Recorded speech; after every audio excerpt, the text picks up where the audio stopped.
अस्सलामुअलैकुम नाज़रीन, इरम काशिफ आपको वेलकम करती है हेल्थ जोन विद डॉक्टर इनाम दानिश में। जैसे कि आप जानते हैं कि लास्ट एपिसोड में हम बात कर रहे थे कि सेहतमंद ज़िंदगी गुजारने के लिए हमें क्या क्या एहतियात करनी चाहिए। तो साथ साथ सोचा क्यों ना मुख्तलिफ बीमारियों से बचने के लिए भी हमें क्या एहतियात करनी चाहिए, ये भी डॉक्टर साहब से जानेंगे। डॉक्टर इनाम दानिश हमेशा की तरह आज भी स्टूडियो में मौजूद है और उनकी जानिब जाने से पहले आपसे कहेंगे कि चैनल को अगर अभी तक सब्सक्राइब नहीं किया है तो चैनल को सब्सक्राइब कीजिए, क्योंकि यहाँ जो मुख्तलिफ हेल्थ इशूज़ हम डिस्कस करते हैं वो आप ही के लिए होते हैं।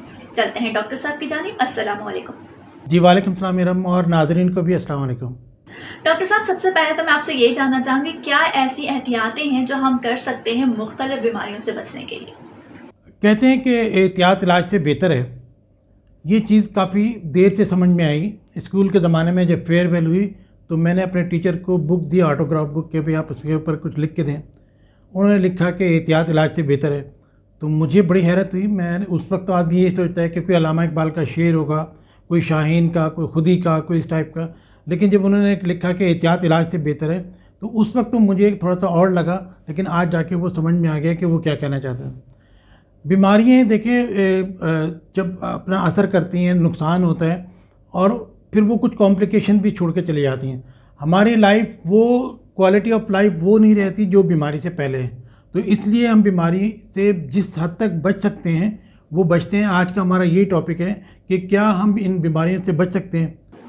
डॉक्टर साहब, ये बताइए कि इन्फेक्शन से कैसे बचा जा सकता है? सबसे इम्पॉर्टेंट टॉपिक हमारे यहाँ इन्फेक्शस डिजीज़ है कि जो इन्फेक्शन है वेस्ट में अब इतना नहीं है, लेकिन हम डेवलपिंग कंट्री हैं तो हमारे यहाँ इन्फेक्शन की वजह से काफ़ी बीमारियाँ होती हैं और डेथ होती हैं। तो सबसे इम्पॉर्टेंट चीज़ तो देखें टच है कि हम हाथ अपने साफ़ करें, रेगुलर हैंड वॉश करें, और जो भी सरफेस है जिसको टच करने है डिसइंफेक्ट करते रहें। अब आजकल जैसे कोरोना का ज़माना है तो इसके अंदर हाथ सैनिटाइज़र यूज़ करें, और जो जहाँ जहाँ पे भी हमारा हाथ टच होता है उन सब जगहों को सैनिटाइज़ कर लें। इसके अलावा ब्रीदिंग के ज़रिए इन्फेक्शन फैलते हैं, तो इसके लिए मास्क का आजकल का इस्तेमाल करना बहुत ज़रूरी है।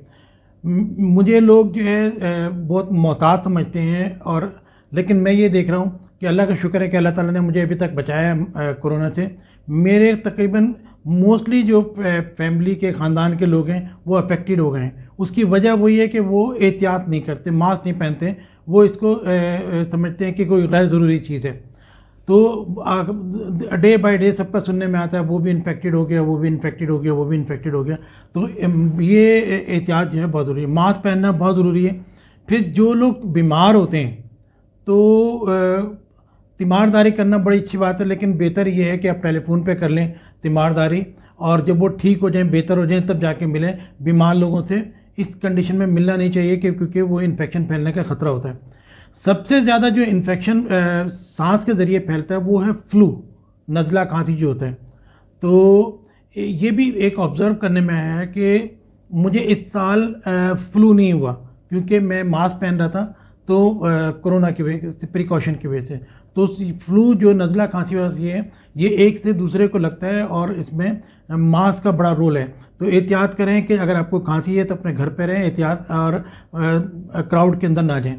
इसी तरीके से टीबी जो है बहुत ही कॉमन है, ये भी सांस के ज़रिए ही फैलती है, तो हमें ये भी एहतियात करना चाहिए। मुंह के अंदर इन्फेक्शन के बड़े चांसेस होते हैं, और ख़ासतौर पर हमें दोनों टाइम जो है वो ब्रश करना चाहिए, अपने दांतों की इसकी हिफाजत करनी चाहिए कि माउथ इन्फेक्शन जो है वो स्प्रेड कर सकते हैं। सबसे फूड बहुत इंपॉर्टेंट है। हमारे मुल्क में फूड पॉइजनिंग की वजह से मोशन होते हैं, डायरिया होता है, और फिर किडनी फेल हो जाते हैं, डिहाइड्रेशन होती है। मोर्टेलिटी की एक बड़ी वजह जो है हमारे मुल्क में डायरिया है। तो इसलिए फूड पॉइजनिंग में बड़ी एहतियात करें कि जो खाना बना रहे हैं उसको प्रॉपरली कुकिंग करें। गोश्त है तो उसको प्रॉपर हीट करें, कच्ची पक्की चीज़ें खाने ना खाएं। सब्ज़ी है, फ्रूट है, उनको बहुत अच्छे तरीके से पहले धोएं और उसके बाद इस्तेमाल करें। तो डीफ्रॉस्ट करना है, अगर कोई चीज़ फ्रीज़र में रखी है तो उसको बाहर ना रखें कि डीफ्रॉस्ट वो पिघल जाएगी। बेहतर ये है कि माइक्रोवेव के अंदर उसको डीफ्रॉस्ट करें। इसी तरह राइस का है कि राइस को रीहीट नहीं करना चाहिए, बस एक मरतबा जो बन गए खा लिए, बाकी कोशिश करें कि चिड़ियों को डाल दें, लेकिन ये कि आप जिसको जो चावल हैं उसको दोबारा गर्म ना करें। और खाने के अंदर भी ये कि खाना बनने के बाद जितनी जल्दी हो सके 1 घंटे के अंदर अगर नहीं खाते हैं तो उसको फ्रिज में रख दें या फ्रीज़र में रख दें। पानी बहुत इम्पोर्टेंट है कि पानी हमारा कहाँ से आ रहा है। अमेरिका में तो देखें 5 स्टार होटल के अंदर भी लोग नल का पानी पीते हैं, यानी कि उनका पानी का सिस्टम इतना अच्छा है कि वहाँ पे लोग पानी ख़रीदते नहीं हैं। सिर्फ जो टूरिस्ट पॉइंट्स होते हैं वहाँ पे लोग पानी खरीदते हैं, वरना लोग घर पे, होटल में, हर जगह 5 स्टार होटल के अंदर भी लोग टैप वाटर पीते हैं, नल का पानी पीते हैं। हमारे यहाँ चूँकि बस ड्रेनेज सिस्टम और ये सब मिक्स हो जाता है, ये भी एहतियात करें। फिर दूसरे ये कि गर्मी में गन्ने का रस, शरबत और गोला गंडा, ये सब चीज़ें बहुत ज़्यादा, कुल्फ़ी है, तो इनका पानी कैसे यूज़ होता है, जिसकी वजह से हेपेटाइटिस ए बहुत ही फैल जाता है। यानी कि जो पीलिया है, जॉन्डिस है, वो गर्मियों में बहुत ज़्यादा फैल जाते हैं इन्हीं चीज़ों की वजह से। तो इसी और इससे ये फूड पॉइजनिंग भी होती है। फिर ये कि मच्छर से बचें। देखें, मच्छर जो है वो हमारे यहाँ वेस्ट में तो नहीं है, हमारे यहाँ मच्छर जो है मलेरिया करता है, डेंगू करता है, पूरे पूरे सीज़न आते हैं, बहुत सारी मोर्टेलिटी होती है, बहुत सारा डेथ होती है ये मच्छर की वजह से। डॉग बाइट बहुत इम्पॉर्टेंट है। आवारा कुत्ते देखें हर जगह फिर रहे होते हैं, इनको बड़ा आसान काम है कि साइनाइड की टैबलेट लें, खिला दें, मार दें, लेकिन जो KMC है वो अपना काम नहीं करती। कुछ NGOs भी हैं, वो भी सामने आ जाती हैं कि भाई आप कुत्तों को क्यों मार रहे हैं। भाई जो कुत्ता काटते हैं उसको अगर रेबीज़ होता है तो इंसान मर जाता है, तो इंसान के लिए जो चीज़ इतनी नुकसानदेह है तो उसके लिए आप क्यों काम नहीं करते हैं। तो सबसे आसान काम तो ये है कि कुत्तों को मार दिया जाए, या अगर कहीं एक्सपोर्ट होते हैं, कोई इनको खाता है तो भाई एक्सपोर्ट कर दें, वरना इनको मार दिया जाए। क्योंकि जो एक कुत्ते काटने से जो रेबीज़ होता है वो तो आमतौर पर फेटल होता है, उसका तो कोई इलाज ही नहीं है, आमतौर पर डेथ हो जाती है। टाइम पे भी अगर आप ट्रीटमेंट दें तो 1 लाख रुपए से ज़्यादा खर्च होते हैं। अब आप खुद बताएं कि छोटे छोटे शहरों में, गांव में, या गवर्नमेंट की ना इतनी कैपेसिटी है, ना गवर्नमेंट खर्च करेगी, तो एक कुत्ते के कांटे से लोग रेबीज़ की वजह से मर जाते हैं, या वूंड इन्फेक्शन होता है। तो बजाय इसके कि आप लाखों रुपए की वैक्सीन मंगवाएं, लाखों रुपए की इम्यूनोग्लोबुलिन मंगवाएं, एंटीबॉडीज़ मंगवाएं, जो इसका ट्रीटमेंट है बहुत ही सिंपल है। 5 रुपए की साइनाइड की टैबलेट आती है, कुत्ते को खिला दे, मर जाएगा, आपकी जान छूट जाएगी। तो हमारे यहाँ चूँकि गवर्नमेंट ये सोचती है कि चीज़ें मंगवाएं ताकि उसमें उनकी कमीशन बने, इसलिए वो कुत्ते नहीं मारते हैं। तो ये आप खुद एहतियात करें कि डॉग से जो है वो बच के रहें। उसके बाद जो है और चीज़ें जो हैं कि बच्चों की अगर देखा जाए तो बच्चों के अंदर थ्रोट प्रॉब्लम, यानी कि गले आना बच्चों के बहुत कॉमन है, कान में इन्फेक्शन हो जाता है, तो इसकी वजह से भी यानी कि प्रॉपर टाइम पे इसका ट्रीटमेंट करना चाहिए, वरना तो ये चीज़ें बढ़ जाती हैं।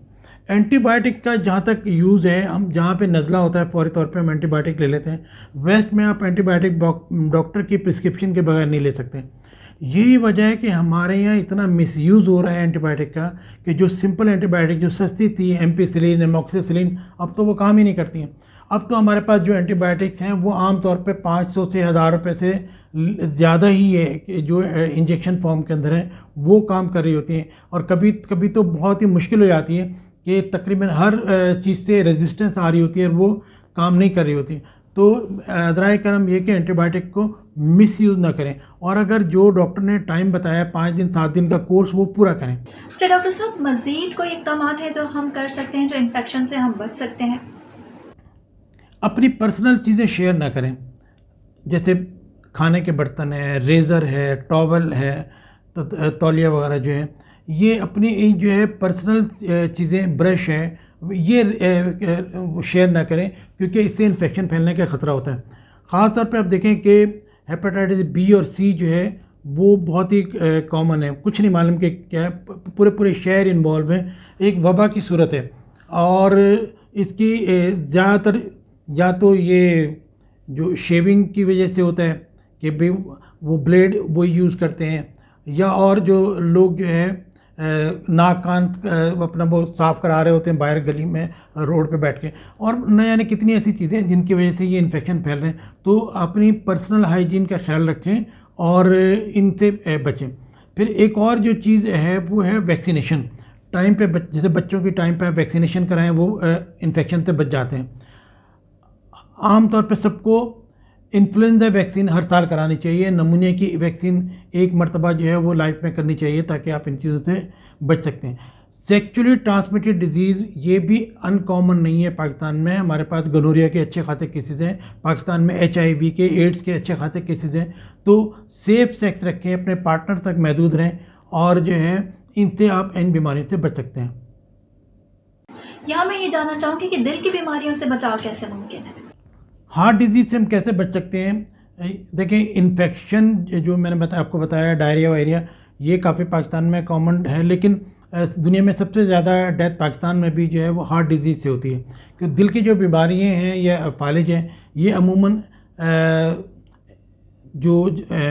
इनसे जो बच सकते हैं कि अगर आप डेली एक्सरसाइज करें, वेट अपना कम से कम रखें, BMI को देखते हुए जितना आपका वेट बनता है, ब्लड प्रेशर कंट्रोल करके रखें, कि शुगर को कंट्रोल करके रखें, कोलेस्ट्रॉल को कंट्रोल करके रखें, स्मोकिंग ना करें। अच्छा, जिनकी फैमिली हिस्ट्री है कि हार्ट डिजीज़ की, कि 50 साल से कम उम्र के अंदर जिनको हार्ट डिजीज़ फैमिली में होती है, वो बहुत एहतियात करें, पहले से अलर्ट रहें और अपना रेगुलर चेकअप कराएं। कम से कम साल में 1 मरतबा या चेक कराएं, ब्लड प्रेशर चेक कराएं, शुगर, कोलेस्ट्रॉल वगैरह ये सब चेक कराते रहना चाहिए। हेल्दी फूड लें। हेल्दी फूड से मतलब ये है कि फ्रूट लें, सब्जियां लें और अंडे भी ले सकते हैं, सब अंडे की सफ़ेदी लें। दूध लें, लो फैट मिल्क जिसके अंदर क्रीम कम होती है, वो लें। फ़िश बहुत अच्छी है। गोश्त ये कि वाइट मीट, चिकन है, फ़िश है, इस टाइप की ये चीज़ें, यानी कि हेल्दी डाइट जो है वो हार्ट के लिए इम्पॉर्टेंट है। हार्ट डिजीज़ के हवाले से तो आपने बताया कि कैंसर जैसे मौजी मर्ज से भी बचा जा सकता है। दुनिया में एक बड़ी वजह बीमारियों की वो कैंसर है। तो कैंसर के लिए 2-3 बातें बहुत इम्पॉर्टेंट हैं। एक तो स्क्रीनिंग, के कुछ चीज़ें अर्ली स्टेज पे अगर कैंसर को डिटेक्ट किया जाए तो वो जल्दी इसका ट्रीटमेंट हो सकता है। जो बहुत ही कॉमन है, जैसे फीमेल्स के अंदर है, ब्रेस्ट कैंसर बहुत कॉमन है, सर्वाइकल कैंसर जो बच्चेदानी का कैंसर होता है ये बहुत कॉमन है। मेल्स के अंदर लंग कैंसर बहुत कॉमन है, जो बड़ी आंत का कैंसर है ये बहुत कॉमन है। तो ये जो है इनकी स्क्रीनिंग होनी चाहिए कि आप जो है पहले से डॉक्टर को चेक करा लें, और अगर फैमिली हिस्ट्री है तो फिर तो ख़ास तौर पे जो है पहले से चेक कराएं कि कहीं जो है वो कैंसर के अलामात तो शुरू नहीं हो गई या असरात शुरू हो गए हैं, तो ताकि उसका टाइम पे अर्ली स्टेज पे उसका ट्रीटमेंट किया जा सके। व्यूवर्स, आज आप देख रहे हैं हेल्थ जोन विद डॉक्टर इनाम दानिश में कि हम बात कर रहे हैं कि हम मुख्तलिफ बीमारियों से कैसे बच सकते हैं। बात हुई कैंसर की, बात हुई इन्फेक्शन की, बात हुई हार्ट डिजीज़ की, लेकिन अब मैं यहाँ जानना चाहूँगी कि सांस की बीमारियों से बचने के लिए हम कौन से ऐसे तरीके हैं जो अपना सकते हैं। चेस्ट या लंग डिजीज़ बहुत कॉमन है, इनसे हम बच सकते हैं। सबसे ज़्यादा लंग डिजीज़ होती है स्मोकिंग की वजह से, जिसकी वजह से लंग कैंसर होता है। COPD जिसको कहते हैं, COPD होती है कि लंग डैमेज हो जाता है। जब ब्रीथ कर रहे होते हैं तो चेस्ट फैलता नहीं है, तो सांस लेने में बड़ी प्रॉब्लम हो रही होती है लोगों को। तो इसलिए स्मोकिंग से तो जिस हद तक बच सकते हैं बचें, और बल्कि फैमिली को प्रेशराइज़ करना चाहिए, बच्चों को प्रेशराइज़ करना चाहिए कि अपने बाप से कि हमारी खातिर, फैमिली की खातिर आप स्मोकिंग छोड़ दें। तो मेरा ख्याल है सोशल प्रेशर अगर आप यूज़ करेंगे तो लोगों की स्मोकिंग जो है वो कम हो सकती है। कारपेट है, कारपेट से जो डस्ट उठती है उससे बड़ी एलर्जी होती है। तो मेरा ख्याल आजकल तो कारपेट का ज़माना नहीं है, कारपेट यूज़ ही ना करें और टाइल वगैरह लगवाएं। तो कारपेट से जो है बचें, उसमें बहुत एलर्जी के चांसेस होते हैं। क्राउड से बचें, यानी कि जो ये जलसे जुलूस करते हैं, जितने इज्तिमात हैं उनसे बचें, क्योंकि जब लोग इकट्ठे मिलते हैं, सांस एक दूसरे में को आ रहा होता है, तो सांस के ज़रिए बहुत सारी बीमारियां एक दूसरे को लग जाती हैं। एस्थमेटिक पेशेंट हैं तो उनको चाहिए कि रेगुलर मेडिसिन लें, इनहेलर लें। इनहेलर लेने का मतलब ये नहीं है कि आप यूज़ टू हो जाएंगे या ये कोई बड़ी मायूब सी बीमारी है। आप किसी को कहें कि इनको अस्थमा है या दमा है, किसी ज़माने में मायूब सी बीमारी थी, लेकिन आज तो कल तो ये कॉमन भी है और लोग छुपाते भी नहीं हैं। तो अगर आप प्रॉपर इनहेलर लें, टाइम पे दवा लें, ज़रूरी नहीं है कि वेट करें कि जब अटैक होगा तो मेडिसिन लेंगे। आप पहले से अगर मेडिसिन लेंगे तो अटैक होगा ही नहीं, तो आपकी लाइफ अच्छी गुजर सकती है। अच्छा डॉक्टर साहब, आम तौर पर बड़े हों या बच्चे हों पेट दर्द की शिकायत करते हैं और पेट के मुख्तलिफ अमराज होते हैं, तो उनसे क्या बचाव मुमकिन है? पेट की बीमारियाँ जहाँ तक GI का ताल्लुक है, तो जो कॉमन प्रॉब्लम जिनकी वजह से आए दिन लोग परेशान रहते हैं वो कॉन्स्टिपेशन है, कब्ज़ रहता है। कब्ज़ की सबसे बड़ी वजह ये है कि हम फ्रूट वेज नहीं खाते हैं, सब्जियां नहीं खाते हैं और पानी कम पीते हैं, वॉक नहीं करते। ये 4 चीज़ें इफेक्टर हैं कब्ज़ के अंदर सबसे ज़्यादा। तो अगर आप पानी पिएं, ज़्यादा से ज़्यादा वॉक करें, फ्रूट खाएं, सब्जियां खाएं, तो कब्ज़ नहीं रहता है। उसी कब्ज़ की वजह से फिर पाइल्स या हेमराइड, बवासीर की बीमारी भी होती है। दूसरी कॉमन प्रॉब्लम जो है वो सीने में जलन है, जो पेट की बीमारियों के अंदर है। सीने में जलन की सबसे बड़ी वजह ये है कि हम खाना खा के लेट जाते हैं। अगर हम स्पाइसी खाना ना खाएं, खाना खाने के बाद ना लेटें, ऑयली चीज़ें ना खाएं, तो ये सीने में जलन कम हो जाती है। ख़ास तौर पे खाने के 2 घंटे तक आप बिल्कुल ना लेटें, ना नमाज़ पढ़ें। नमाज़ पढ़नी है तो खाना खाने से पहले पढ़ें, न खाने के बाद ना नमाज़ पढ़ें, ना ही लेटें। अगर लेटने को दिल चाहता है, बहुत ज़रूरी नींद आ रही है, तो सोफे पे पीछे कुशन रख के आधे लेटें आधे बैठें, इस पोजीशन के अंदर रहें, तो आपको एसिडिटी नहीं होगी, सीने में जलन नहीं होगी। दूसरे फिर ये कि गैस की प्रॉब्लम, गैस में ये होता है कि पेट फूल रहा होता है, तो ये एसिडिटी की वजह से होता है। तो आप इसके अंदर कुछ मेडिसिन आती हैं एसिडिटी की, वो ले लें। अच्छा, बाकी ये कि कब्ज़ ना रहने दें। तो और कुछ सब्ज़ियाँ ऐसी हैं जिनसे गैस ज़्यादा होती है, जैसे गोभी वगैरह हैं, तो उनसे बच सकते हैं, तो भी ये गैस की प्रॉब्लम। फूड पॉइजनिंग बहुत इंपॉर्टेंट चीज़ है, वो हम डिस्कस कर चुके हैं कि अपनी एहतियात करें कि मोशंस की वजह से जो है बहुत लोगों को प्रॉब्लम होती है। अच्छा, एक और बड़ी कॉमन चीज़ है, जब अल्ट्रासाउंड कराते हैं तो फैटी लीवर आता है, उसके साथ हमारे पास लोग आते हैं कि जी जिगर पे चर्बी बढ़ गई है। तो जिगर पे चर्बी जो है वो नुकसानदेह है, जिगर के असर काम को ख़राब कर सकती है, और उसको कम करने के 2-3 ही तरीके हैं। एक तो ये कि आपको अपना वेट कम करना है, दूसरे ये कि बिल्कुल फ्राइड चीज़ें, चर्बी, चिकनाई किसी सूरत के अंदर नहीं लेनी है, तीसरे मीठा अपने वो शुगर जो है उसको कम करना है। तो ये करें, वॉक करें, वेट कम करें, एक्सरसाइज करें, और इन चर्बी, चिकनाई, शुगर से बचें, तो अमूमन ये फैटी लीवर जो है बेहतर इम्प्रूव हो सकता है। डॉक्टर साहब, आखिर में कोई मैसेज आप देना चाहें कि मुख्तलिफ बीमारियों से हम कैसे बच सकते हैं और क्या मज़ीद एहतियात हमें करनी चाहिए, ज़रूर दीजिए। आखिर में मैसेज ये है कि एक तो ये कि आप टीवी की न्यूज़ ज़रूर देखें। अब बाखबर रहना चाहिए अपने माहौल से। मैंने देखा है बहुत सारे लोग ऐसे हैं जो सिर्फ ड्रामा देखते हैं और उनको न्यूज़ का पता ही नहीं होता। जब उनसे बात करें तो वो हैरान होते हैं कि आप किस टॉपिक पे बात कर रहे हैं। तो न्यूज़ का फ़ायदा ये होता है कि करंट अफेयर्स का आपको पता चल रहा होता है कि आजकल टीवी में भी आ रहा होता है, अगर कोई इन्फेक्शन, जैसे आजकल कोविड का दौर है तो कोविड के बारे में काफ़ी इन्फॉर्मेशन आ रही होती है। इसी तरह डेंगू के दौर में डेंगू के बारे में आ रही होती है, डॉग बाइट, कुत्ते के कांटे की आ रही होती हैं। तो आप अपने माहौल से बाखबर रहें और न्यूज़ ज़रूर देखें, दिन में 1-2 मरतबा तो न्यूज़ ज़रूर देखनी चाहिए। और आखिर में वही कि जो मेरे टीचर ने कहा कि एहतियात इलाज से बेहतर है। बहुत शुक्रिया डॉक्टर साहब, इस टॉपिक को भी काफ़ी डिटेल में आपने हमसे शेयर किया। काफ़ी सारे क्वेश्चंस के जो आंसर्स आपने दिए, काफ़ी सारे लोग इससे सीखेंगे, उन्हें अवेयरनेस हासिल होगी कि मुख्तलिफ बीमारियों से बचकर हम कैसे सेहतमंद ज़िंदगी गुजार सकते हैं। नाज़रीन, आज मेरा आपका साथ यहीं तक। नेक्स्ट शो में मज़ीद किसी और टॉपिक के साथ हाजिर होंगे। तब तक के लिए अपने होस्ट इरम काशिफ को इजाज़त दीजिए। अल्लाह हाफ़िज़।